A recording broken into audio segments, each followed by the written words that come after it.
दोस्तों नमस्कार। मेरठ के ब्रह्मापुरी थाना इलाके के इंदिरा नगर कॉलोनी में जिस तरह से मुस्कान ने अपने पति सौरभ को मारा, इस कांड के 2 दिन गुजर जाने के बाद अब इस मामले में बड़ा खुलासा हुआ है। और अब जो मुस्कान को लेकर खुलासा हो रहा है, साहिल जो आरोपी है, प्रेमी है, उसको लेकर जो खुलासा हो रहा है वो बहुत ही चौंकाने वाला है। देखिए दोस्तों, इस वीडियो में मैं आपको बताऊंगा कि अभी तक जिस तरह से मुस्कान के माता पिता ये कह रहे थे कि उन्होंने जब अपनी बेटी को पूछा कि सौरभ की हत्या या मौत कैसे हुई, तो उसने बताया। उसके बाद वो पुलिस वालों के पास लेकर गए। लेकिन अब इस पूरे मामले में बहुत ही सनसनीखेज खुलासे हो रहे हैं, बहुत ही सनसनीखेज आरोप लग रहे हैं और कई बयान तो ऐसे हैं जो मैच नहीं हो रहे हैं। साथ ही आपको बताऊंगा कि सौरभ राजपूत की पत्नी मुस्कान उर्फ उस छपरी की गर्लफ्रेंड जो इस पूरे मामले में मेन आरोपी है, वो कैसे सौरभ राजपूत के पैसे पर न सिर्फ ऐश कर रही थी बल्कि वो बहुत लंबा, बहुत ऊंचा उड़ने की सोच रही थी। वो फिल्म में हीरोइन बनने का ख्वाब देख रही थी। और अब इस केस में जो खुलासे एक के बाद एक निकलकर सामने आ रहे हैं वो बहुत ही हैरान करने वाले हैं। दोस्तों, आज इस पूरे मामले में एक और खुलासा हुआ है जो आज के इस वीडियो में मैं बताऊंगा आपको, जिसे सुनने के बाद आप बहुत ही ज़्यादा हैरान हो जाएंगे। नमस्कार दोस्तों, मेरा नाम है देवनाथ पांडे और आप देख रहे हैं रोजाना की तरह BTF न्यूज। देखिए, अब इस पूरे मामले में दोनों आरोपी जेल जा चुके हैं। 14 दिनों के लिए जेल में इनकी सेवा हो रही है। लेकिन जैसे जैसे इस पूरे मामले की विवेचना हो रही है, वैसे वैसे खुलासे हो रहे हैं। खुलासा अब ये हुआ है कि सौरभ राजपूत को मारने के लिए मुस्कान ने सबसे पहले गूगल पर वो दवा सर्च की जिसे खिलाने के बाद सौरभ बेहोश हो जाएगा और बेहोश होने के बाद वो और उसका प्रेमी छपरी वो दोनों उसकी हत्या कर देंगे। गूगल पर वो सर्च करती है तो करती है, आमतौर पर हर कोई गूगल पर कुछ भी सर्च कर लेता है। लेकिन गूगल पर जब वो दवा, उस दवा का नाम उसने खोज लिया, उसको डॉक्टर की एक पर्ची पर लिखती है और डॉक्टर की पर्ची पर लिखने के बाद मेडिकल स्टोर पर जाती है, वहाँ से उसे वो दवा मिलती है। आप सोचिए, ये ऐसी दवा है जो बिना डॉक्टर के प्रिस्क्रिप्शन के वो दवा मेडिकल स्टोर संचालक या मेडिकल स्टोर वाले आपको नहीं देते हैं। इस मुस्कान जो बहुत ही शातिर महिला है, इसे पहले से पता था सब कुछ। इसने डॉक्टर की पर्ची पर उसी हैंडराइटिंग में लिखी ताकि मेडिकल स्टोर वाले किसी भी तरह से मना कर ही ना पाए। खैर, इसके बाद वो मुर्गे खरीदने वाला चाकू खरीदती है, ड्रम खरीदती है। अब पुलिस उस मेडिकल स्टोर संचालक, मुर्गा वाला जो चाकू था जहां से उसने खरीदा था, ड्रम जहां से खरीदा था, इन सब जगहों पर जाकर पूछताछ करने वाली है। और जाहिर है इस मामले में और भी बड़े खुलासे हो सकते हैं। अब देखिए, इस पूरे मामले में एक बात और निकल कर सामने आ रही है। आप जब मुस्कान उर्फ उस दुष्ट महिला के माता पिता का बयान सुनेंगे, जिसमें अगर आप पूरे बॉडी जेस्चर को देखेंगे जब वो इंटरव्यू दे रहे हैं, तो आपको लगेगा कि बहुत ही नॉर्मल है, ऐसा कुछ हुआ नहीं है, बहुत ही आम, जैसे आम बोलचाल में मैं और आप बात कर रहे हैं या कोई बात करता है, ठीक उस तरह से उनका बॉडी जेस्चर है।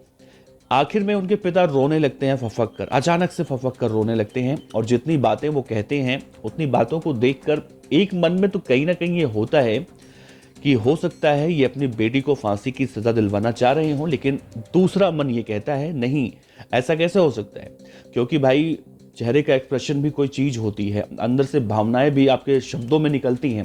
वो भावनाएं उनके शब्दों में कहीं से आप निकलता हुआ नहीं देख रहे हैं। अब देखिए, उस इंटरव्यू को मैं भी देख रहा था तो कहीं ना कहीं उसमें ये जरूर सुना गया कि जो सौरभ राजपूत थे वो अपनी बेटी को लेकर आए थे और अपनी बेटी को खुद वो ससुराल छोड़कर गए थे। जबकि जब इस पूरे कांड को अंजाम दे दिया गया तो सौरभ राजपूत की बेटी ने पड़ोसियों से कहा कि पापा ड्रम में है। सोचिए, पड़ोसियों को शायद उस वक्त ये अंदाज़ा नहीं था कि पापा ड्रम में है कहने का क्या मतलब है।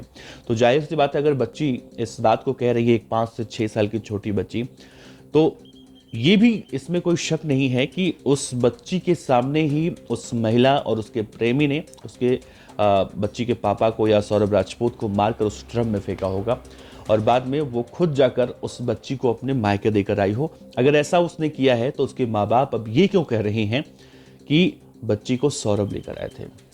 दूसरा, इस पूरे मामले में सौरभ राजपूत के घर वाले ये आरोप लगा रहे हैं कि मुस्कान के माता पिता को पहले से ही पता था और वो लोग वकील वगैरह से मिलके आगे क्या करना है, कैसे समर्पण करना है, ये सब कुछ करने के बाद कानूनी दाव पेच जो होता है वो सलाह लेने के बाद तब जाकर पुलिस स्टेशन में जाते हैं। अगर उन्हें जब ये बात पहले से पता थी तो वो लोग उन्हें फ़ोन करके क्यों नहीं बताएं। दूसरा सवाल उठाया है सौरभ राजपूत की बहन चिंकी ने। उन्होंने कहा है कि मुस्कान के घर वाले एक नॉर्मल तौर पर देखा जाए तो सामान्य परिवार भी कहा जा सकता है, सामान्य से भी नीचे कहा जा सकता है, क्योंकि वो एक सुनार की दुकान पर काम करते हैं। अब एक सुनार की दुकान पर काम करने वाला व्यक्ति इतना हाई फाई लग्जरी लाइफ कैसे जी सकता है। तो उन्होंने ये कहा है कि मेरे भाई ने जितनी पैसे वो कमाता था वो पैसे उन्हें भेजता था, मुस्कान अपने परिवार वालों को भेजती थी और उन्हीं पैसों पे वो लोग ऐश करते थे, पैसा कमाते थे। हालांकि ये आरोप है, इन आरोपों की हम कोई पुष्टि नहीं करते हैं, कोई यहाँ पर वो नहीं है, लेकिन आरोप है तो चर्चाओं में है और मीडिया रिपोर्ट में अलग अलग तरह से इसे बताया जा रहा है।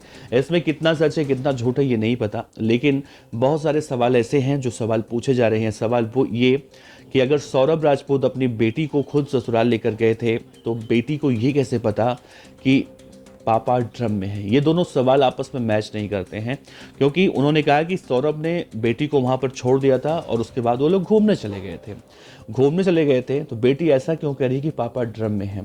ये तमाम वो सवाल हैं जिनको लेकर अब विवेचना की जा रही है। और ऐसी महिला का जो सोशल मीडिया पर अगर आप देखेंगे तो इस वक्त इस तरह की बातें कही जा रही हैं कि ऐसी महिलाएं समाज में रहीं तो समाज का क्या होने वाला है। दूसरी तरफ इस प्रेमी साहिल का अगर केस समझने की कोशिश की जाए तो ये छपरी कुछ काला जादू वगैरह करता था, तांत्रिक था, क्या था, क्योंकि जब पुलिस इसके घर में गई तो मालूम चला कि पिछले 2 सालों से इसने अपने बाल लंबे लंबे कर लिए थे।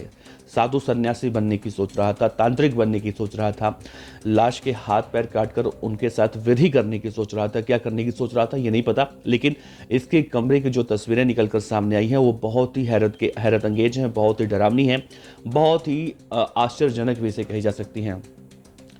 लोगों से वो मिलता जुलता कम था, लोगों से मिलना जुलना नहीं चाहता था, वो सिर्फ मुस्कान से मिलता था, मुस्कान ही उसे जानती थी।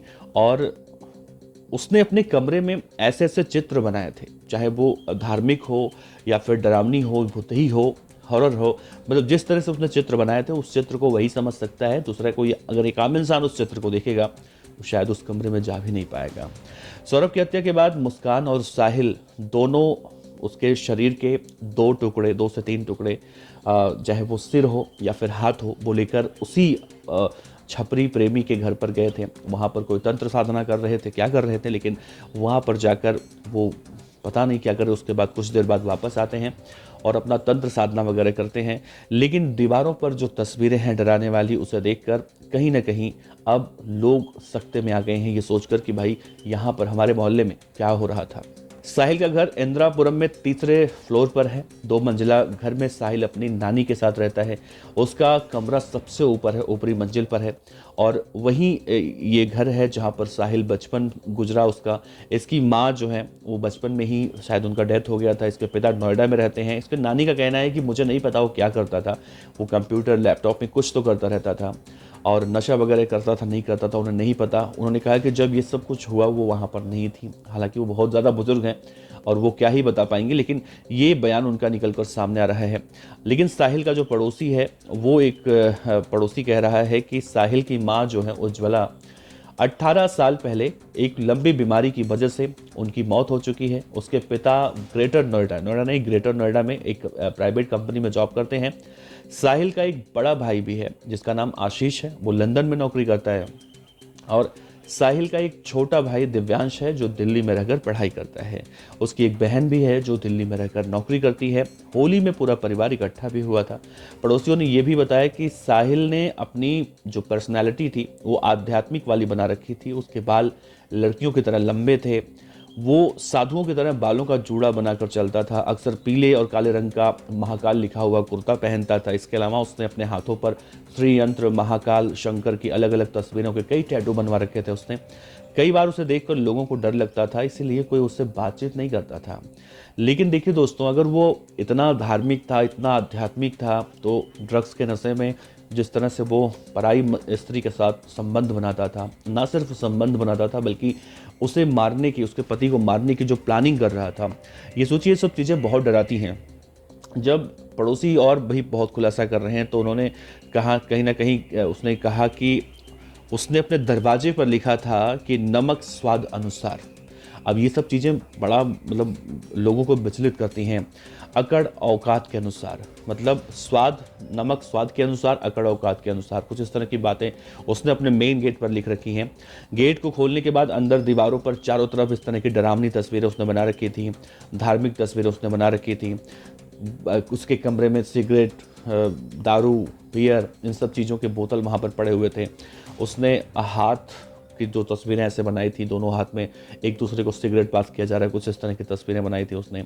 और जो भी इसे देख रहा है बहुत ही ज़्यादा विचलित हो जा रहा है, पूरे देश में इसकी चर्चा हो रही है और ऐसे केस सामने आने के बाद हर कोई सहम गया है।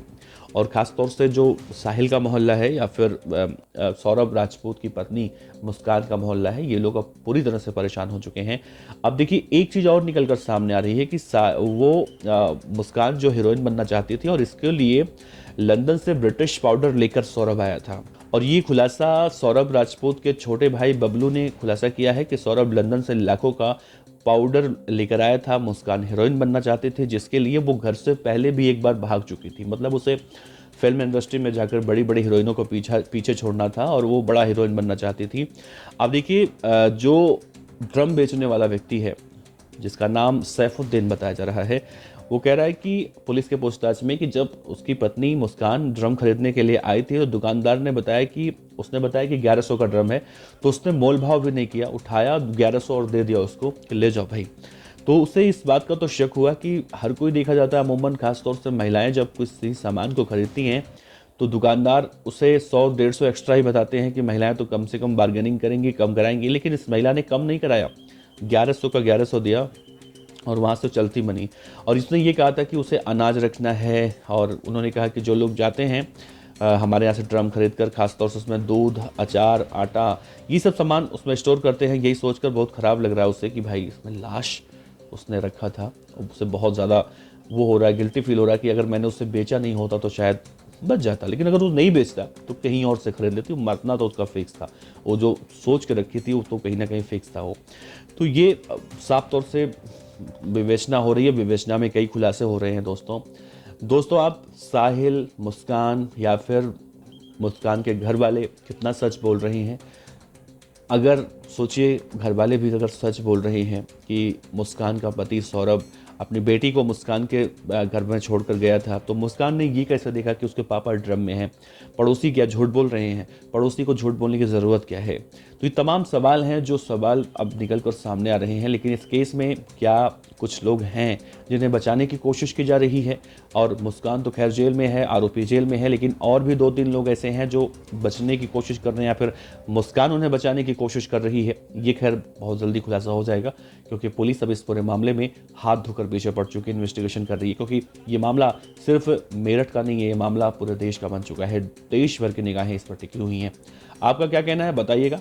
नमस्कार, जय।